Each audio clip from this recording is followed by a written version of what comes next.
Olá, pessoal, tudo bem? Acharam que não ia ter bate-papo nessa sexta, mas vai ter, e o assunto é muito importante. Por que esse assunto é importante? Justamente porque ele atinge muitas pessoas, né? Quem nunca teve um benefício que foi pedir no INSS, olha, fez uma postulação, deu errado, e aí a pessoa ficou com aquela resposta negativa, mas alguma coisa dizia, mas eu acho que eu tinha razão. Isso não está certo. Como é que eu vou agir, né? O nome correto disso é reabertura de tarefa, e a gente vai falar sobre isso hoje. A minha convidada, ela é uma pessoa que trabalha em parceria com a nossa equipe da Advocacia de Direito Público, é a advogada Thaís Seraguchi, ela é mestra em Direito pelo Univem, né? E ela está estabelecida na cidade de Paranaíba. Então, apesar do escritório estar aqui em Araçatuba, tem um bracinho dele aí em Paranaíba para chegar até todo mundo que precisa. A Thaís hoje vai trocar de lugar comigo, né? Por quê? Porque, para quem não sabe, nos momentos vagos, a Thaís Seraguchi, além de professora, além de advogada, ela também tem um programa na rádio. Então, eu acho muito justo que ela troque de lugar comigo e hoje eu seja a entrevistada, enquanto que a Thaís vai perguntar. Seja muito bem-vinda, Thaís. É uma alegria ter você aqui de novo, né?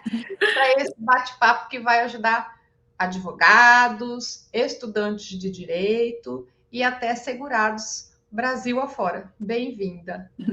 Obrigada pelo convite, Heloísa. Boa tarde aos nossos espectadores aí que vão participar desse bate-papo hoje. E aí eu consigo conciliar duas coisas que eu adoro de fato, que é o direito e o rádio, e acabar fazendo essas perguntas aqui que caminham lado a lado nessas minhas duas funções na vida, tanto na advocacia quanto no rádio. É muito comum esse tipo de dúvida, muito comum isso acontecer, e vai ser um prazer hoje poder fazer essas perguntas para a nossa advogada especialista aqui nesse assunto, Heloísa.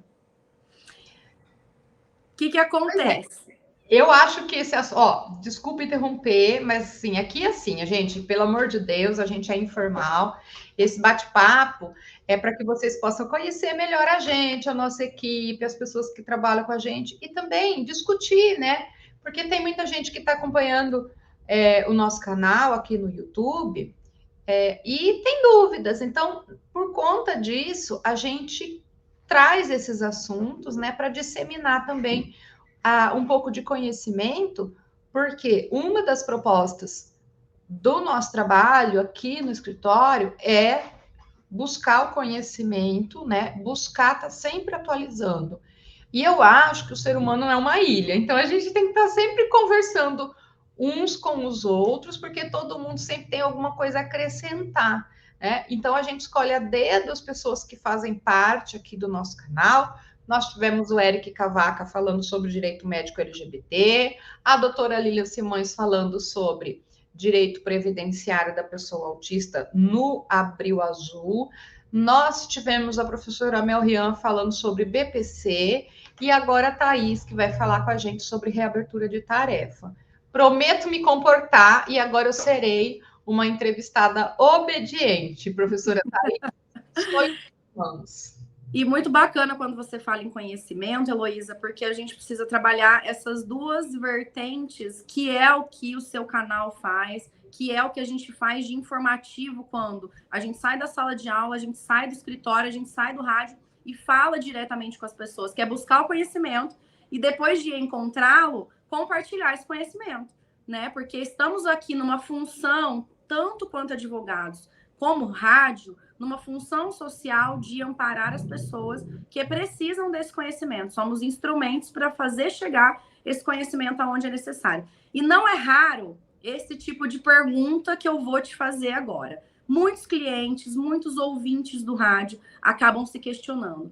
Há um tempo atrás, eu fiz um pedido de um benefício no INSS, uma aposentadoria, uma pensão, a gente começou o procedimento administrativo, ele foi negado, eu acabei deixando para lá. eu acabei não dando andamento, o INSS me deu uma justificativa e eu acabei deixando para lá. Mas eu acho que eu apresentei a documentação correta, eu acho que eu tinha feito da maneira que era necessário. Dá para fazer alguma coisa, doutora? Mas isso foi ano passado, isso foi há 2 anos atrás, isso foi alguns meses atrás.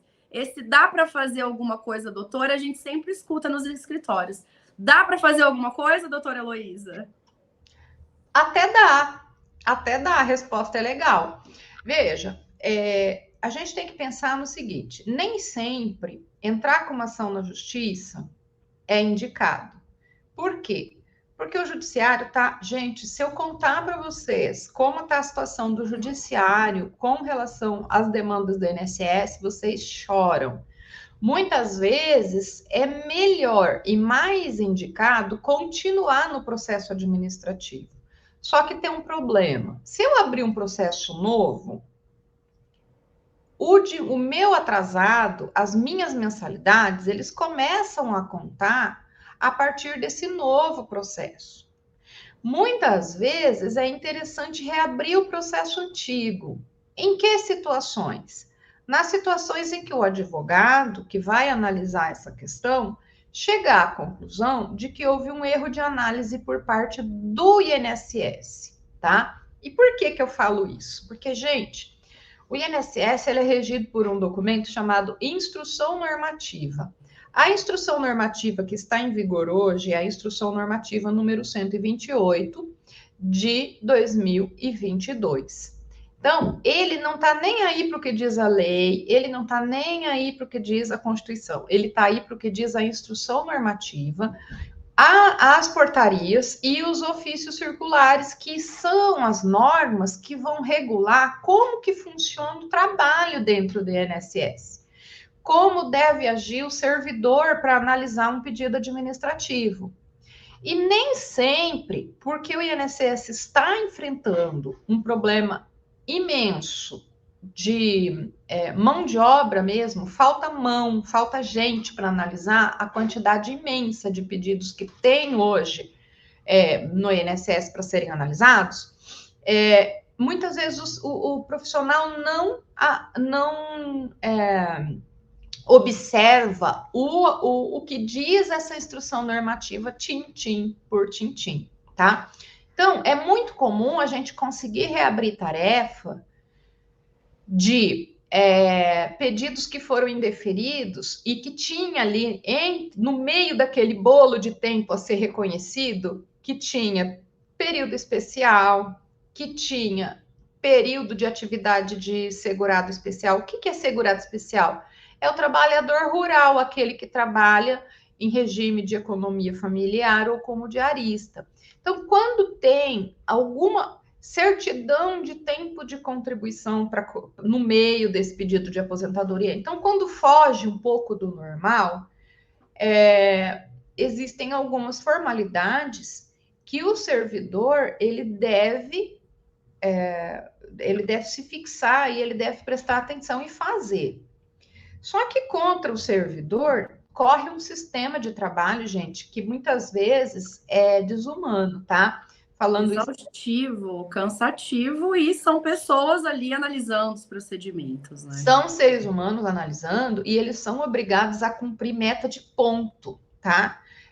Isso aí todo mundo sabe, faz parte do trabalho analisar um X número de processos por dia. Se eles não cumprirem essa meta, eles vão responder administrativamente até perder o emprego. Então, no mundo, a norma do INSS, ela traz muitas obrigações para esse servidor, mas muitas vezes ela exige tanto em contrapartida que ele não consegue cumprir, tá? Então, não é que o servidor fez de propósito, nada disso. É que ele fez o que era possível, né? Só que muitas vezes aquilo que era possível não está em conformidade com o que diz a instrução normativa. Então, vamos fazer aqui um caso hipotético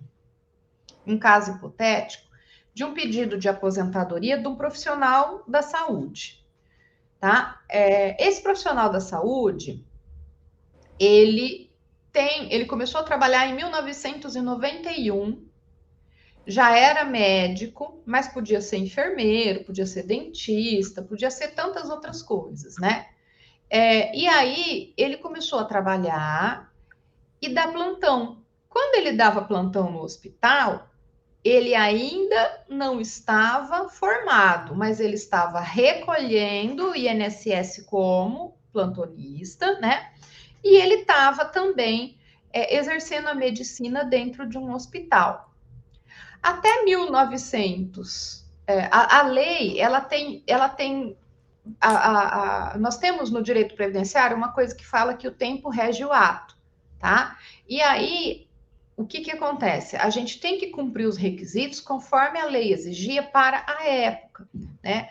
Até 28 de abril de 1995, vigorava um decreto, tá? E esse decreto, ele determinava que essas atividades que eram especiais, expostas a risco, pode ser risco físico, pode ser risco biológico, né? Risco radiação não ionizante e tudo mais. Nesse caso desse cliente, ele era médico, era risco biológico. Podia ser considerado como período especial por enquadramento. E o que me dá a certeza de qual é a profissão que tem direito do período especial e qual não tem? O rol do decreto.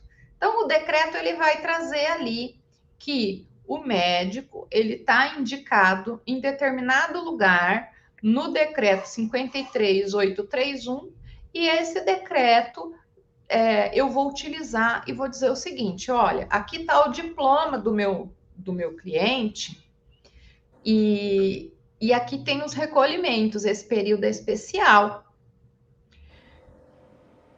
O servidor, se o cliente que é médico, né, tem todos os registros como médico, a carteirinha do conselho de classe está lá, né, e o servidor, se ele não pediu o diploma, ele errou. Por quê?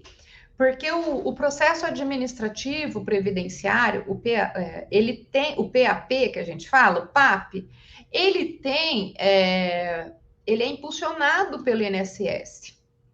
Tá? É como se fosse uma pequena justiça. É um órgão administrativo, mas o funcionamento é de acordo com como se fosse uma pequena justiça. E o INSS tem que impulsionar, e sempre que tiver uma dúvida, o servidor que vai abrir uma exigência ou vai promover a instrução. Qualquer instrução? Não. Só aquelas em que exista uma dúvida a ser dirimida. Isso está onde? Na instrução normativa. E o servidor, e quais são as formas que o servidor tem de suprir essas dúvidas?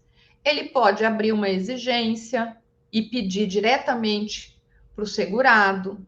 Ele pode fazer solicitar uma justificação administrativa quando necessário. O que é uma justificação? É uma audiência para ouvir pessoas, para que elas comprovem determinada situação. Inclusive a testemunha pode ser ouvida dentro desse procedimento administrativo perante o INSS, e as pessoas não têm conhecimento disso, acreditam que é só mandar a documentação, se não deu certo, a gente ingressa com a ação judicial e faz lá. Mas dá para fazer isso dentro do processo administrativo perante o INSS, né, Heloísa? Com certeza, só que o que pouca gente sabe é que esse procedimento tem um formulário que precisa ser preenchido.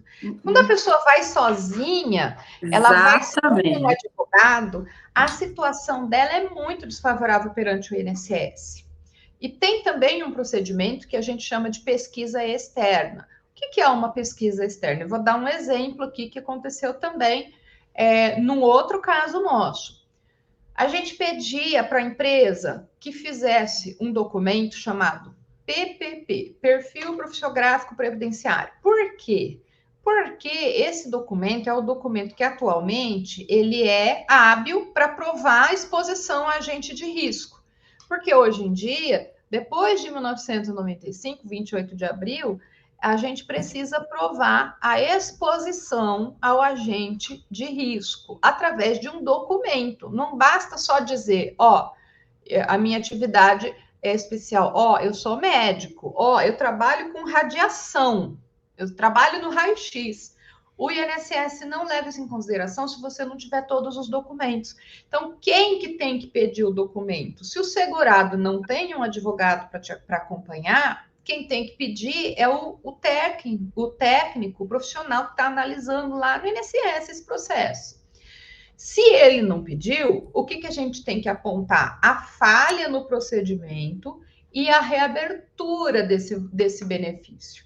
Então, veja só, depois teve um período de 1995 em diante, né? Antes de 95, o que a gente fazia? Juntava a carteira de trabalho, juntava o diploma, né? Juntava a documentação em que a informação sobre a profissão estava ali, até certidão de casamento, gente. Então, isso é comprovação da atividade, né? E a gente fazia o quê? O enquadramento profissional daquela atividade especial. Depois dessa data, existiu um período que vai de 28 de abril de 1995 até 5 de março de 97, que o decreto perdeu a validade e a gente não enquadrava mais por profissão. A gente passou a enquadrar por exposição a agente nocivo, e aí é um outro decreto. Esse outro decreto, o que a gente ia fazer? A gente pega um documento que comprova as condições ambientais, no caso PPP, e vai procurar o agente de exposição. Esse decreto tem lá o enquadramento lógico de que médicos estão expostos a vírus, a fungos, a bactérias e, portanto, esse período também precisa ser reconhecido como atividade especial. Na época, gente, por exemplo, que é um outro caso que me passou agora, trabalhador em tinturaria, né? Tintureiro era uma profissão que dava direito à atividade especial. O gráfico, né? Porque trabalhava com tintas, solventes, naquelas prensas de offset, né? E depois, o que a gente tinha que comprovar? A exposição ao agente nocivo, que também estava no decreto, que é uma situação que vai até março de 97. De março de 97 para frente, o documento hábil, nós já tivemos PPRA, nós temos o documento chamado LTCAT, nós já tivemos o SB40, mas o documento agora, que é o documento que a gente usa para comprovar essas atividades especiais, é o PPP. Porém, o PPP é um documento chato. Por que ele é chato? Porque pouca gente sabe preencher o PPP. Doutora Thaís, eu tenho um caso aqui no escritório que eu precisei falar com uma prefeitura 4 vezes, até que a prefeitura contratou um profissional, um técnico em segurança do trabalho, para redigir direito o PPP. Porque o PPP, se eu tivesse um aqui, eu mostrava. O PPP, ele tem mais de 20, 30 campos, e todos os campos precisam ser preenchidos. Mas não é preenchido de qualquer jeito. Existe técnica a ser realizada, sabe? É muito difícil. Então, normalmente, o PPP, ele vem com defeito. E eu digo isso, olha, vou te interromper para dizer com experiência própria, agora como cliente, porque, como você falou, a gente tem aqui o programa de rádio e a emissora de rádio. E a gente faz o PPP por conta a exposição de ruído, por exemplo, né? Nós temos os locutores, temos os apresentadores de programa que estão aí sujeitos, né, a essa análise do tempo especial pela exposição ao ruído, e é difícil elaborar esse PPP da maneira como de fato precisa ser feita. A gente já tem esse cuidado aqui na empresa e realmente não é fácil. É um documento super necessário na hora da aposentadoria dos nossos funcionários, de nós aqui que apresentamos o programa, que estamos dentro do estúdio expostos a esse risco. É bem interessante, não é fácil essa elaboração, não é fácil nem a contratação de profissional para fazer isso. Exato, é caro, né? E muitas vezes você contrata o profissional e ele não traz o preenchimento correto. E você falar em ruído é pior ainda, é mais complicado, Porque teve época que o ruído era 80 decibéis, o limite máximo, teve época de ser 85, teve época de ser 90. Então, a gente precisa... Quem vai saber responder isso? O profissional especializado no direito previdenciário, não tem jeito. Você vê, né? Eu sou formada em 97, comecei a trabalhar em 1998. Eu tenho uma listinha que eu comprei no livro da doutora Adriane Bramante, que fala Dissecando o PPP. Eu tenho esse livro na minha mesa, assim, ó, dentro da minha sala. E eu faço checklist, senão eu deixo passar alguma coisa, sabe? Eu acabo deixando passar alguma coisa. Mas veja só, quando o PPP vem incompleto, o que o servidor tem que fazer? Abrir uma exigência solicitando o que precisa ser corrigido naquele documento. Normalmente, isso leva tempo. O servidor chega nesse ponto, ele estagna no serviço dele e ele não vai pontuar. Então, o que acontece? Ele, na dúvida, ele indefere o pedido. Então, muitas vezes você consegue reabrir. E qual que é a grande sacada de você reabrir esse pedido? É que o seu atrasado, ele vai ter que retroagir a data da entrada do requerimento ou, no máximo, a data que você reafirmar a DER, se for o caso, que na maioria das vezes não é. Outra coisa importante, Thaís, é porque no caso da aposentadoria por tempo de contribuição e aposentadoria especial, nós temos hoje no Brasil uma situação difícil, porque as pessoas que trabalham nessas atividades desgastantes, se elas fizerem aposentadoria especial, se elas conseguirem esse benefício, elas têm que se desligar da atividade. Então, nem sempre isso é legal. A maioria dos profissionais que deseja continuar trabalhando, eles optam pela aposentadoria por tempo de contribuição e pela utilização apenas de uma parte desse período, né? Então, isso é importante também a gente dizer. Por quê? Porque, não, tudo bem, mas se eu esperar, mas daqui 5 meses, 6 meses, eu vou conseguir os 25 anos, eu já vou ter a idade mínima. Tudo bem, mas vai ter que sair do emprego. Enquanto que aquela outra possibilidade de aposentadoria por tempo de contribuição te dá o direito de permanecer trabalhando. Então, tudo isso a gente resolve fazendo o quê? Analisando aquele pedido indeferido e buscando solução para a questão, né? E aí a gente acaba, né, na prática, aí nessa análise desses procedimentos administrativos, encontrando esses errinhos que são comuns, né, Heloísa? A certidão de tempo de contribuição, nós mesmos temos ações em parceria em que ela não foi analisada, não calculou o tempo aí que foi levado ao INSS para fins de aposentadoria e aí é indeferido. Problemas no PPP, que mais podem ser uns erros comuns nessa tramitação desse procedimento administrativo? Olha, principalmente erro, por exemplo, muitos técnicos exigem mais do que diz a lei. É um exemplo claro. Por exemplo, nós temos voltar no exemplo do PPP. Eu tenho um PPP em que a empresa foi sucedida. Então, o documento da minha carteira de trabalho diz uma coisa, mas quando vendeu a empresa, para o INSS, o nome que consta é o nome de uma empresa que comprou aquela empresa antiga. Quem me deu o PPP é a empresa nova, né? Então, o que acontece? O INSS indefere, por quê? Porque não tem regularidade, não tem a identidade entre a empresa que emitiu e a empresa antiga. Então, mas é porque o PPP deveria, em situações ideais, vir acompanhado de uma declaração que faz esse esclarecimento. Se o segurado está sozinho, como é que ele vai saber que existe essa situação? Então, a necessidade de fazer a abertura de tarefa.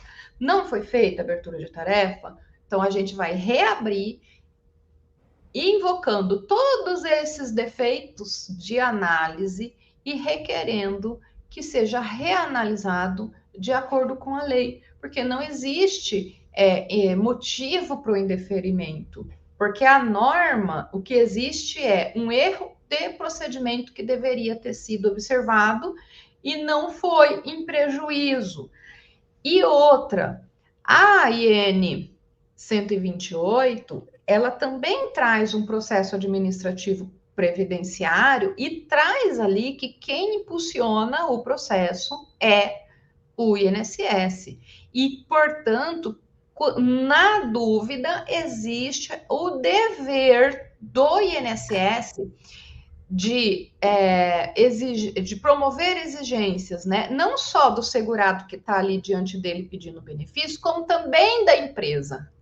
Então, por exemplo, eu tenho um problema com relação a funcionários da Unimed de Araçatuba e PPP. Por quê? Porque os PPPs reiteradamente vão trazer erros de preenchimento. Qual que é o erro? A falta da indicação do responsável técnico pela coleta de laudos ambientais. Quando eu recebo esse PPP, eu já encaminho um pedido. Antes de dar entrada no processo, eu já encaminho um pedido pedindo para corrigir. A resposta geralmente que vem é: não temos um laudo técnico de condições ambientais para o quê? Para ajudar aquele PPP. E também não temos um responsável técnico pela coleta de dados ambientais. Se você não tem, é impossível para o segurado cumprir essa exigência. De quem que é a responsabilidade? É do INSS intimar a Unimed. Então, e outra, a Unimed, o INSS, ele tem banco de dados que ele pode utilizar para fazer o quê? Uma análise paradigma, né? Então, nesses casos, também podem ser corrigidos procedimentos assim. Então, por isso que a reabertura de tarefa é muito mais interessante. E tem o aspecto financeiro também, né, Thaís, que quando a gente entra na justiça, dependendo do valor que for apurado no final do processo, a gente vai receber através de uma requisição de pequeno valor, se for justiça estadual, através de um alvará judicial, que também vai ser requisitado da mesma forma, né? Ou também através de precatórios. Esses precatórios demoram a ser pagos, né? Ainda mais agora que em 2022 passou a vigorar a emenda constitucional do calote dos precatórios, que é assim que é calote. Então, nós temos uma bola de neve de pagamento de precatório federal que nunca teve antes, né? E esse ano acabou de sair a lista dos precatórios que vão ser pagos e muitos precatórios ainda ficaram de fora. Precatórios de 2022 que ainda não conseguiram ser pagos na totalidade, de 2023 que não vão ser pagos integralmente. Então, nós temos essa situação ruim. Quando você faz isso administrativamente, dentro do INSS, o pagamento vem na conta. E não está sujeito ao regime de pagamento de precatório. Por isso que é muito interessante, muito embora, às vezes, exija algumas medidas, né? Como, por exemplo, implantação de mandado de segurança para o INSS analisar algum pedido que está há muito tempo sem análise. Então, tem muitas outras coisas, assim, que não são de conhecimento de todo mundo. Por exemplo, os advogados que estão falando com a gente, duvido que tiveram o processo administrativo previdenciário na faculdade, porque isso não é ensinado. Isso é ensinado para quem? Isso é ensinado só para quem faz uma especialização. Porque, normalmente, o que se ensina na universidade, e eu fui professora dessa matéria, o que está na Constituição, no Decreto 3048, estourando, né? Lá na Lei 8.213, mas não dá para assinar processo administrativo previdenciário. E aí é que as pessoas deixam de usar esses recursos que são muito vantajosos, né? E deixam de exercer os seus direitos por conta de desconhecimento. E assim, a título de curiosidade, na minha graduação, não é que eu não tive direito previdenciário administrativo, não havia direito previdenciário na grade da faculdade. Então, de fato, é necessário essa especialização, esse acompanhamento de um advogado especialista na hora de atender o cliente perante o INSS. porque senão a gente acaba perdendo essas oportunidades. E acontece muito também da pergunta. A primeira pergunta foi respondida. Dá para fazer alguma coisa? Dá para fazer alguma coisa. De quanto tempo para trás a gente consegue fazer essa reabertura, Heloísa? Quanto tempo o procedimento lá indeferido, o cliente ainda tem a chance de pedir essa reabertura de tarefa? 10 anos. É tempo, né, gente? Pensa nisso. E tem mais uma coisa, que assim, quem trabalha com isso, geralmente, um bom profissional previdenciário, geralmente tem acesso a muitas coisas, mas essas coisas são muito caras. Então, por exemplo, como é que busca jurisprudência dentro do INSS? Uai, como assim? INSS tem jurisprudência? Jurisprudência não é coisa de tribunal, não é coisa de fórum, não é coisa de STF, STJ. Não, gente, olha, o INSS ele funciona como se ele fosse um mini judiciário. Então, ele tem os postos do INSS, que são, a gente pode dizer que são primeira instância, mas eles também têm as juntas de recurso e o conselho de recurso da Previdência Social.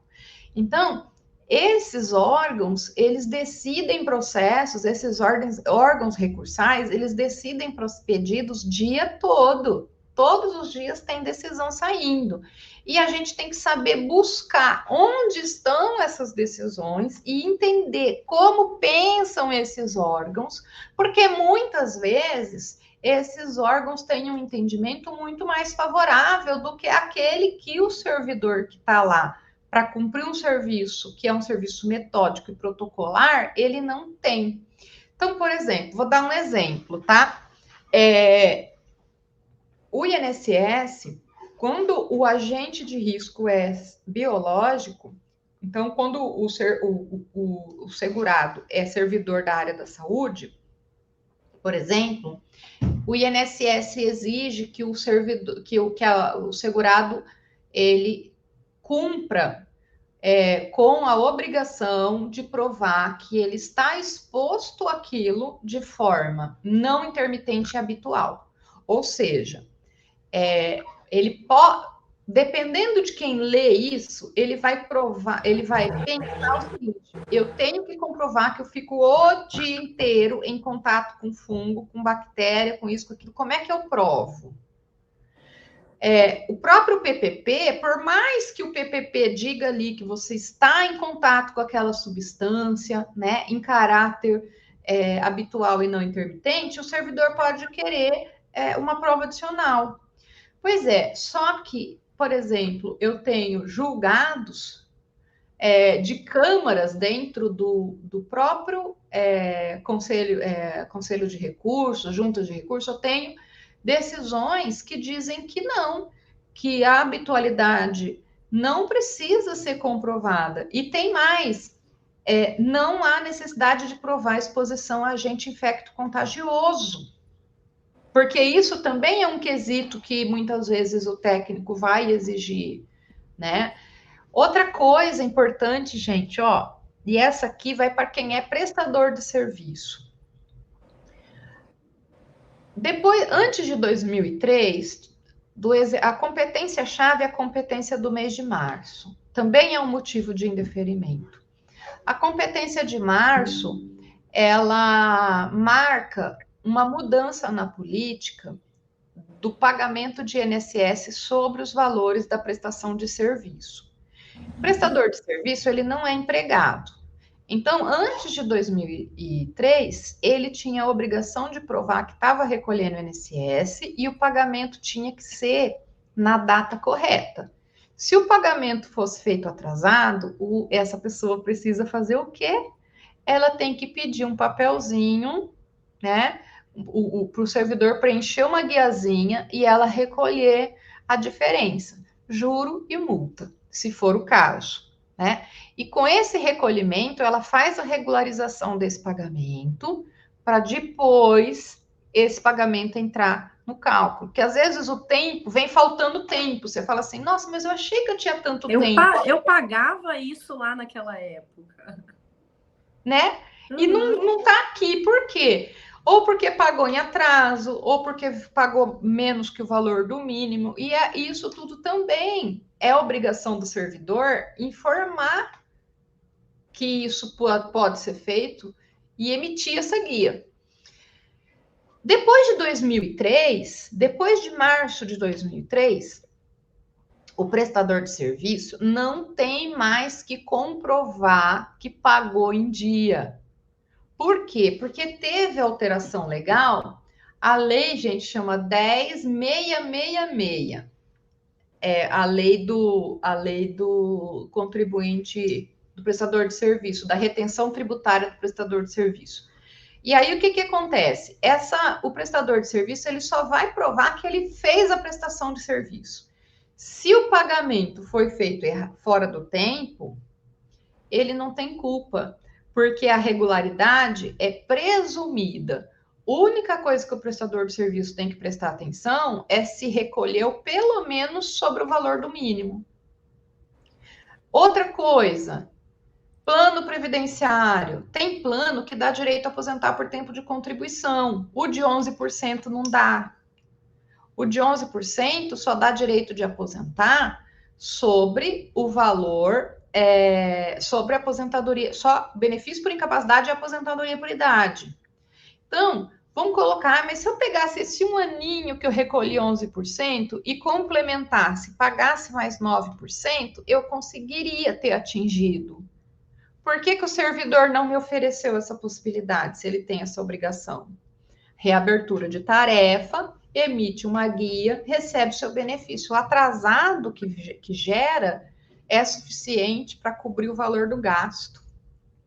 Nós já tivemos caso, inclusive, do auxílio maternidade, em que faz essa complementação, né? A mãe ali, por que não deu certo? Faz a complementação, o atrasado compensou, o recebimento compensou o que pagou ali nos últimos meses. E isso com uma análise do advogado, até porque não foi informado isso para ela dentro do processo administrativo. Exatamente.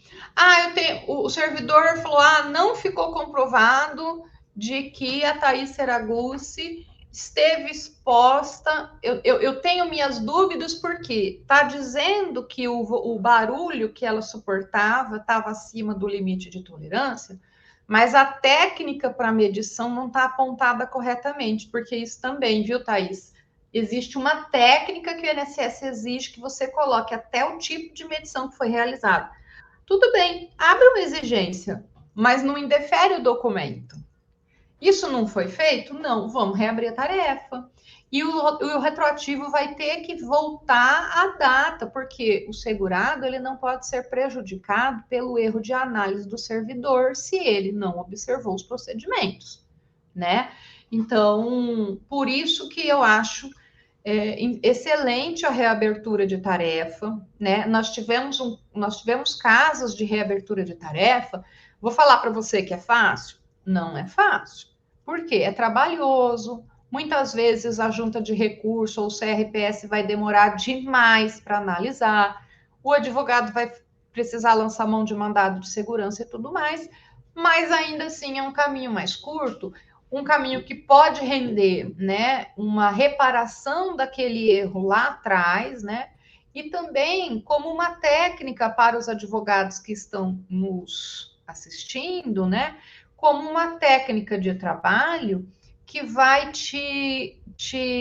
como dizer, que vai melhorar a eficiência do seu trabalho, porque ela vai tirar você do judiciário, que está assoberbado, né? Aqui, menina, aqui na minha cidade tem uma vara que não tem juiz.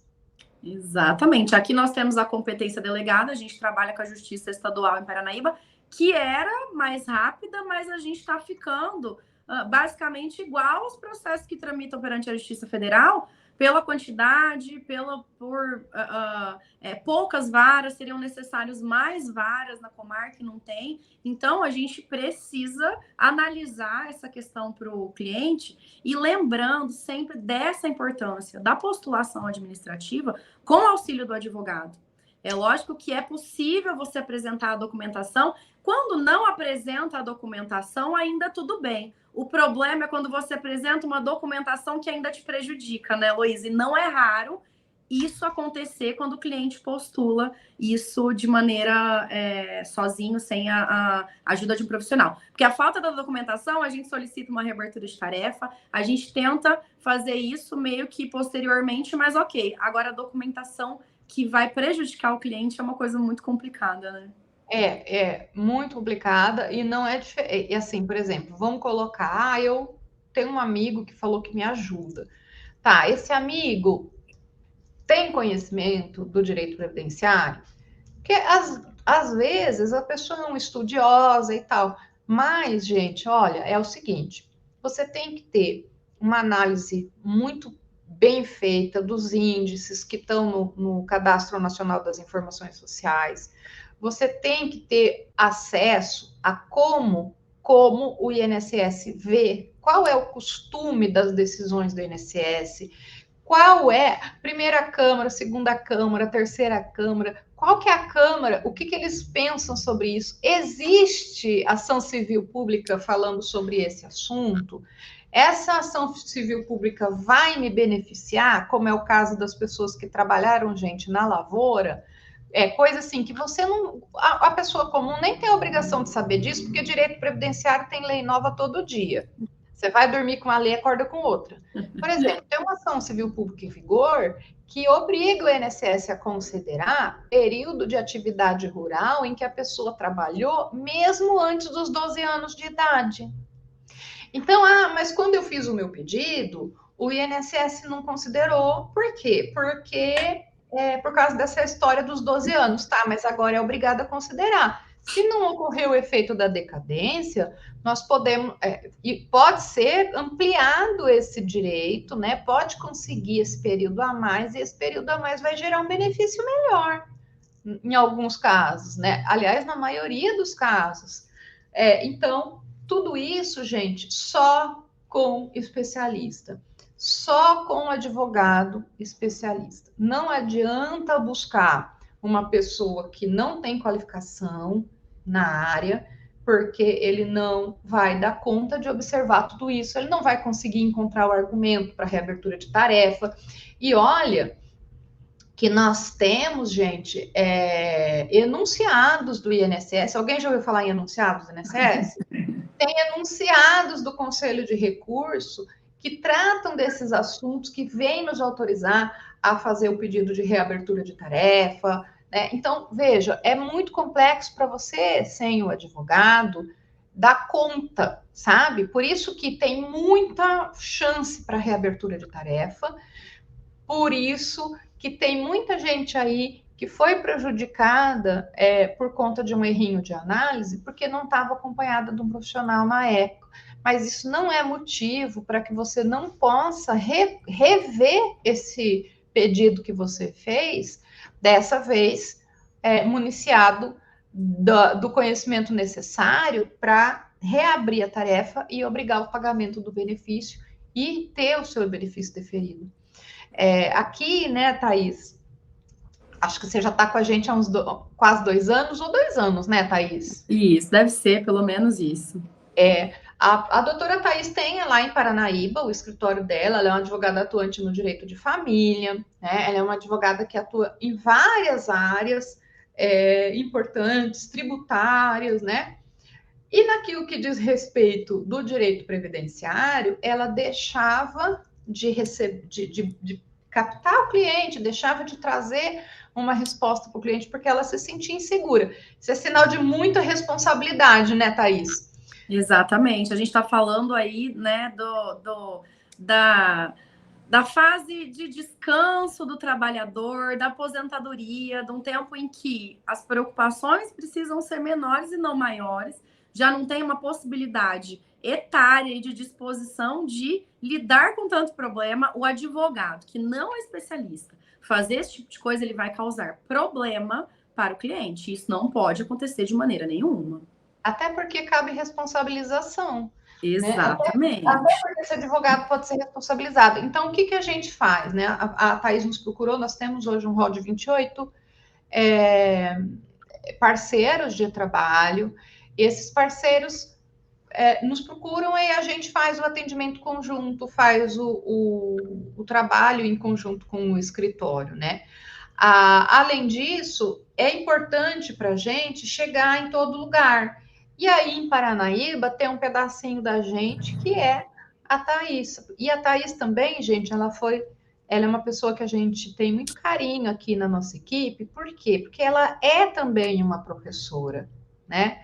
Ela é uma profissional que está buscando o tempo todo conhecimento. Então, por isso que a gente trabalha nesse regime de parceria e a gente conseguiu chegar até Paranaíba, que é onde ela trabalha. Thaís também foi mestre, é mestre, né, pelo Univem, Fundação Eurípides de Marília. Isso qualifica ela a dar aulas, né, até mesmo em pós-graduações para advogados, né, e nesse caso, a área que a doutora Thaís mais trabalha é do direito de família, e a gente podia até marcar, né, Thaís, um dia, um outro encontro aqui para a gente fazer esse bate-bola sobre o direito de família e o direito previdenciário. Como é que uma coisa puxa a outra, ou até mesmo o direito do trabalho, né? Tem muita gente separando. E é incrível como existe uma relação muito grande, principalmente em se tratando de novas constituições familiares. A gente tem aí a união estável, que tem um reflexo muito grande no direito previdenciário, união homoafetiva, isso é muito bacana. Como a Elô falou, cada dia que a gente acorda tem uma normativa nova aí do INSS, e isso acaba acontecendo mesmo em toda a área do direito. A gente tem ali essa bola de neve dessas novas decisões, novas constituições familiares, pensão para um, pensão para outro, estava junto, não estava junto. Então, é muito legal a relação do direito de família com o direito previdenciário, e nada mais justo que haja essa parceria, essa troca de conhecimento, como a Heloísa falou no início do nosso bate-papo, que é buscar conhecimento, compartilhá-lo, para que a gente chegue num resultado melhor para todos, né? Para nós, enquanto professores, para nós, enquanto estudiosos, para nós, enquanto alunos, e também na esfera do nosso cotidiano enquanto advocacia, para o cliente do escritório de advocacia ter o melhor resultado possível com um profissional qualificado com conhecimento. Não, com toda certeza. E, por exemplo, né, só aqui. Agora eu vou fazer a pergunta que eu não posso fugir. Estou separando do meu marido. Ele tem 100 mil reais em depósitos do fundo de garantia. Esse depósito diz respeito ao período em que nós estávamos juntos. Eu tenho direito, doutora Thaís? Exatamente. Hoje eu costumo falar uma coisa. Quando a gente pega ali uma petição de divórcio, uma petição inicial, a gente sabe da especialidade do advogado na área de família quando ele solicita a partilha do FGTS do companheiro em relação ao período do casamento. Isso Sabe quantas vezes que eu vi isso? Pois é. Nunca. Pois é, mas eu costumo brincar que quando a gente analisa o pedido, a gente sabe se o advogado é generalista ou se ele é especialista quando ele está pedindo a partilha do FGTS. Isso já é classificado, né? O cônjuge tem direito a metade, e logicamente, né, a gente analisando o regime geral de comunhão de bens. O cônjuge tem direito ali a metade do FGTS, e a gente identifica o advogado especialista na hora que ele faz esse pedido do FGTS. Então, há uma ligação tremenda aí, né, entre o trabalhador, entre o contribuinte e a área de família, não tem jeito. É isso, gente. Olha, se você tem um problema de direito de família, você não vai procurar um advogado de aposentadoria. A mesma coisa. A lógica inversa é a mesma coisa. Então, veja, procure sempre uma informação de um profissional qualificado para atuar em seu favor, porque o prejuízo é grande. Hoje eu fiz um cálculo, Thaís, até mandei lá no grupo, né, de revisão da vida toda. O benefício, ele saiu de R$ 954 em 2016 para 2.890 em 2016. Olha quanto que Olha essa essa diferença. perdeu de dinheiro. Olha o impacto de uma verba mensal dessa na vida da pessoa, sem falar nos retroativos que serão solicitados. Então, vê os 5 anos, né? Os últimos 5 anos, só que de 2016 a 2018, é 2 anos desse dinheiro ela já perdeu. Então, Exatamente. gente, vão procurar especialista no assunto, seja quem for, né? E você que é advogado, que gosta das nossas informações, que gosta das nossas dicas, deixa aqui seus comentários. Pessoal, coloquem, por gentileza, façam comentários, sugestão de assunto. Quem sabe a gente volta aqui e não responde a sua dica com esse vídeo, né? E é isso aí. Eu espero que vocês tenham gostado desse encontro. Quer dizer mais alguma coisa, Thaís? Só agradecer mais uma vez o convite. Estou à disposição para a gente trazer outras pautas, né? Principalmente aquelas que chegam até nós, essas dúvidas que estão aí nos espectadores, essas aquilo que fica na cabeça. Ah, será? Pergunta. A gente traz aqui a resposta. Se a gente não souber a resposta, a gente bate um papo tentando encontrar uma solução para aquilo que a sociedade demandar, porque essa aí é a função do direito, a gente encontrar um resultado quando aparecer uma situação conflituosa. E vai ser um prazer estar aqui, como foi um prazer hoje, Heloísa. E você que é advogado e você que é estudante de direito, nossos contatos, como você faz para falar com a gente, vai estar aqui na descrição desse vídeo, tá? E se você tiver alguma dúvida e precisar de alguma informação adicional, tá aqui. É só mandar um recadinho por um dos canais que estão aqui na seção de descrição do vídeo e a gente vai falar e vai trazer para vocês e vai falar no particular o mais rápido possível, tá bom? Um beijo para todos e até a próxima sexta, se Deus quiser. Tchau, tchau. Tchau, tchau.